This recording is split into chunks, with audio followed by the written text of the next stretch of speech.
네, 현대시 데이4 요거 이제 15학년도 9월 B형 기출인데 황지우의 겨울나무로부터 봄나무에게로 하십니다. 문제가 그렇게 크게 어렵진 않아요, 그죠? 풀어봐서 아시겠지만 문제가 그렇게 어렵진 않은데 우리가 수업 시간에 항상 강조를 하는 감상의 틀이라는 것을 정확하게 이해를 좀 하고 그것을 적용하기 위해서는 차근히 쉬운 시부터 하나씩 올라가는 것이 좋을 것 같다 라는 취지에서 주간지에 넣어드렸고, 원래는 해설 강의를 제공하지 않았어요. 근데 올해부터는 제공하기로 약속을 드렸으니 이제 제공을 해드리는 거니까 잘 들어보세요. 그러니까 나도 열심히 하는데 좀 같이 열심히 해보자. 가봅시다. 나무는 자기 몸으로 나무래요. 화자 지금 뭐 하고 계세요? 화자께서는 지금 뭘 하고 있을까요? 나무를 보고 있는 걸 알 수 있습니다. 나무를 보고 있어요. 괜찮아요? 그럼 자기 온몸으로 나무는 나무가 된대.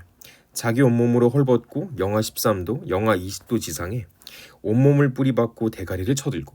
그럼 나무를 봤을 때 이렇게 가지가 위로 솟아있잖아요. 그럼 그 가지가 솟아있는 것을 이렇게 대가리를 쳐들고 있다 이렇게 보는 거지. 무방비에 나목으로 서서. 나목은 아셔야 됩니다. 나목은 기출에 정말 많이 됐었고 15학년도 수능 제가 A형으로 기억하는데 박완서의 나목이라는 소설이 출제가 된 적이 있어요. 나목이라는 것은 잎이 다 떨어지고 가지만 남은 나무를 나목이라고 부릅니다. 이 나가 벌거보다 낮자 해가지고 나체할 때 낮자인데 그 나목이라는 게 뭐예요? 잎이 다 떨어지고 그러니까 벌거벗은 것처럼 보인다 이거 아니야.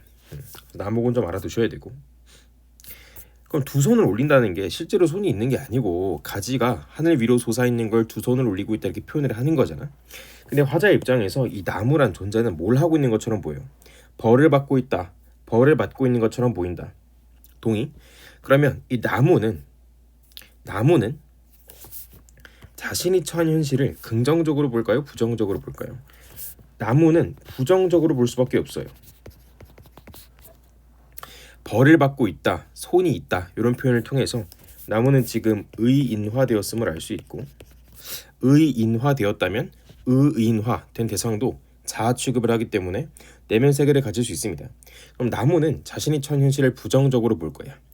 그럼 나무의 내면에는 결핍과 내적 갈등이 전제가 되겠죠. 충분히 동의할 수 있을 것 같아. 그럼 화자는 나무의 그러한 결핍과 내적 갈등 그리고 부정적인 인식을 그것 자체를 인식했기 때문에, 그리고 그것을 이해했기 때문에 화자는 나무의 결핍과 내적 갈등 부정적인 인식에 공감했음을 알 수 있습니다. 벌받은 몸으로 벌받는 목숨으로 기립하여. 벌받는 몸으로 벌받는 목숨으로 기립하여. 그러나 이게 아닌데 나무 입장에서 자신이 처한 그 현실이 이건 아닌 것 같아 계속 부정을 하고 싶고 부정을 하고 있는 거죠. 그래서 온 혼으로, 혼이라는 것은 몸 안에 있는 거니까 내면 세계를 읽으면 될 것 같고, 그럼 혼으로 애타면서 속으로 몸속으로 불타면서, 이 불탄다는 게 진짜 burn이 아니고 그 정도로 강한 열정을 가지고 있다 동의할 수 있죠. 내 안에서, 그러니까 이런 부정적인 상황의 맥락에서 내 안에서 불이 타오른다면 열정을 가지고 있구나 이렇게 읽을 수 있잖아. 설령 이것이 공감이 안 되더라도 이런 맥락에서 열정을 끌어낼 수 있구나. 이런 맥락에서 불탄다라는 것은 진짜로 fire, burn이 아니고 열정이라는 것을 이렇게 표현할 수 있구나. 이걸 경험하시면 돼. 그러니까 이해가 안 된다고 무조건 됐다 이렇게 하지 말고 이런 맥락에서는 이렇게 읽을 수 있구나를 학습하시라고요. 그 맥락 학습이 누적이 되면, 이 경험이 누적이 되면 나중에 발화할 거야. 아시겠죠? 그럼 이 나무는 이런 상황에서 열정을 가지고 있으니까 우리가 뭐라고 읽으면 참 좋을까? 극복 의지를 가지고 있습니다.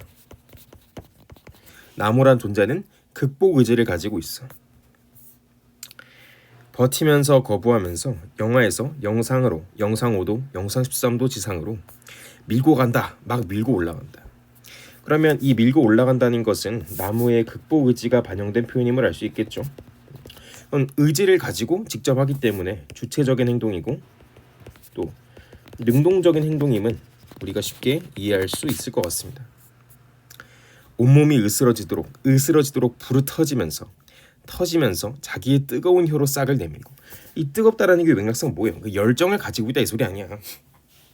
그러면 이 나무라는 존재는 봄에 꽃을 피우는데 우리는 그 꽃을 피운다고 표현하지만 화자는 지금 어떤 상태죠? 나무의 열정에 공감한 상태지 나무의 극복 의지를 알고 있는 상태잖아.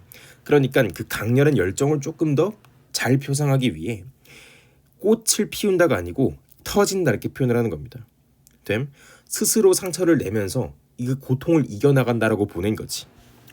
푸르른 4월 하늘에 들이받으면서 이 들이받는다는 게 진짜 딱 이게 아니고 열정과 의지와 주체성과 능동성을 가지고 있기 때문에 주체적으로 무언가를 하는 모습처럼 보이는 거지.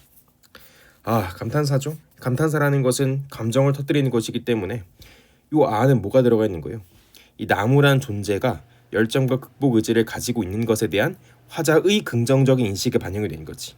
그럼 이 감탄사라는 것 우리가 앞에서 많이 했습니다. 시상이 집약될 수 있습니다. 화자가 느끼는 감정을 강조하여 표현할 수 있습니다. 괜춘 끝끝내 꽃을 피우게 되는 거지. 그럼 나무는 뭐 추가적인 맥락을 더 줘야 문제에서 물어볼 수 있겠지만 우리가 조금 추론을 해보는 거죠. 끝끝내라는 표현을 사용했기 때문에 나무는 자신이 지향하는 세계에 도달했음을 알 수 있지. 다시 나무는 자신이 지향한 세계에 도달했음을 알 수 있습니다. 왜요? 끝끝내 꽃피는 나무가 되었다는 것은 이 끝끝내는 마침내 궁극적으로 결국엔 이런 의미를 가지고 있잖아요.